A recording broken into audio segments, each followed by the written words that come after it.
तुमच्या लक्षात आलंय का? ऋतू बदलायला लागला की अचानक सर्दी, खोकला, ताप, थकवा, सांधेदुखी, वेगवेगळ्या स्किन अलर्जीज ह्या अचानक वाढतात. म्हणजे साधारणतः फेब्रुवारी, मे एंड, जून महिना, सप्टेंबर एंड, ऑक्टोबर या महिन्यामध्ये आपल्याला अचानक ह्या सगळे लक्षणं ही वाढलेली दिसतात. यालाच आपण म्हणतो ऋतुसंधी आणि डॉक्टर याला म्हणतात की सीझनल पेशंट्स. नमस्कार, मी डॉक्टर प्रेरणा बेरी. ऊर्जा वेलनेस या यूट्यूब चॅनलमध्ये तुमचं स्वागत आहे. तर आज आपण समजून घेऊ की ऋतुसंधीत आजार का वाढतात, शरीरात नेमकं काय घडतं आणि नैसर्गिकरित्या आपण शरीराला ऍडजस्ट कसं करायचं. ऋतुसंधी म्हणजे काय? एका ऋतूचा शेवट आणि दुसऱ्या ऋतूची सुरुवात. म्हणजे साधारणतः 14 दिवसांचा हा कालावधी असतो. म्हणजे आपण म्हणूयात की हेमंत ऋतूमधून वसंत ऋतूकडे जाताना, ग्रीष्म ऋतूमधून वर्षा ऋतूमध्ये जाताना आणि वर्षा ऋतूमधून शरद ऋतूमध्ये जाताना याला आपण ट्रान्झिशन पिरियड म्हणूयात. आणि हा 14 दिवसांचा असतो. यामध्ये आपल्या शरीरामध्ये बरेच बदल होत असतात, कारण निसर्गामध्ये सुद्धा बदल होत असतात. आणि हे जे बदल आहेत, ह्या बदलांना आपण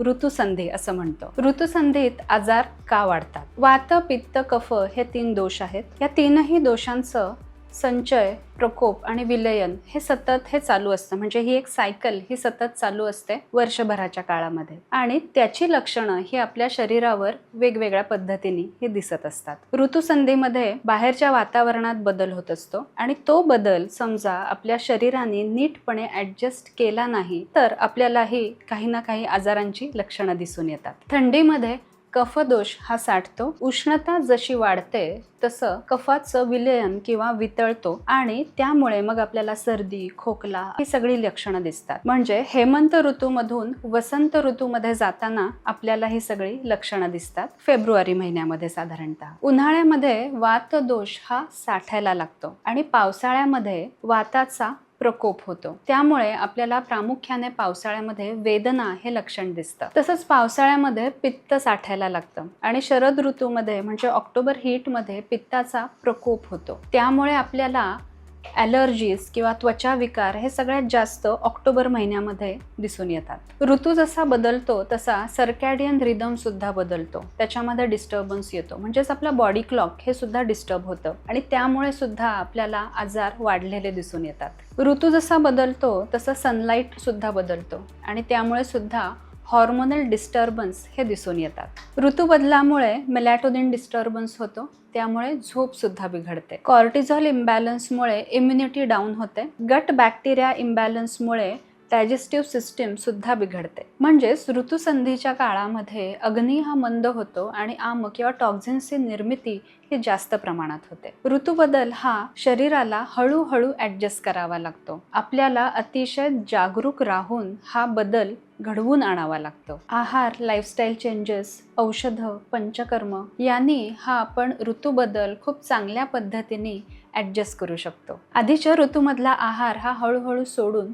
पुढच्या ऋतूमधला आहार हा हळूहळू आपल्याला सुरू करावा लागतो. म्हणजे फॉर एक्झाम्पल आपण समजा फेब्रुवारी महिना घेतला तर वातावरण कसं असतं की दिवसा अतिशय गरम आणि रात्री थंड हवा. पण लगेचच आपली टेंडन्सी ही कशी असते की चला आईस्क्रीम खाऊ, थंड पाणी सुरू होतं, गार हवेत फिरणं सुरू होतं, द्राक्ष आलेली असतात, लगेच आंबट द्राक्ष ही खायला सुरू होतात आणि मग बरोबर हे सगळ्या गोष्टी ह्या कॅच होऊन आपल्याला सर्दी, खोकला, ताप ह्या गोष्टी ह्या सुरू होऊन जातात. त्यामुळे आपण हा ऋतुबदल हा हळूहळू घेतला पाहिजे. कारण ऋतुबदलामध्ये अग्नी हा मंद झालेला असतो. म्हणजेच आपलं पचन हे मंद झालेलं असतं, बिघडलेलं असतं. आपण लगेचच समजा गोष्टी सुरू केल्या पुढच्या ऋतूमधल्या तर त्याचं पचन नीट होणार नाहीये आणि ह्याचा परिणाम हा आपल्या शरीरावर नक्कीच होणार आहे. बदल हे हळूहळू 10 ते 15 दिवसात करा.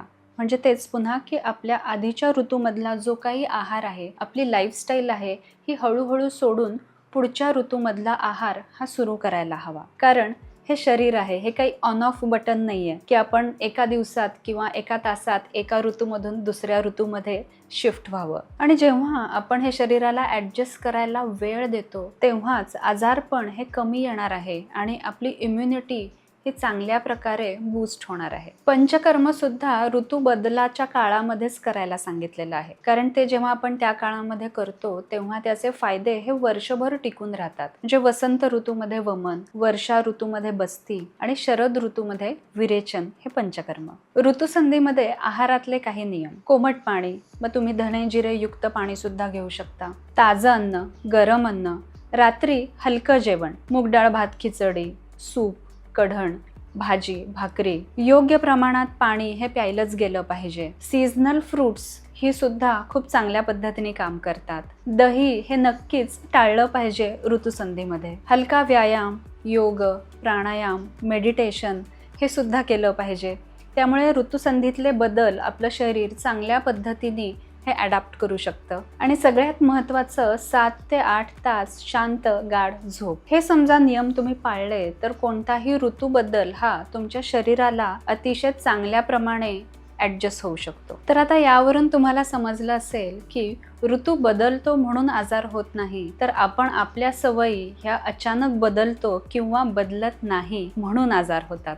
ऋतुसंधीतले नियम पाळा. आपल्या प्रकृतीनुसार त्या ऋतूमध्ये पंचकर्म हे नक्की करून घ्या, कारण हेच तुमच्या दीर्घायुष्याचं रहस्य आहे. तुम्हाला व्हिडिओ आवडला असेल तर लाईक, शेअर, कमेंट नक्की करा आणि चॅनेलला सबस्क्राईब करायला विसरू नका.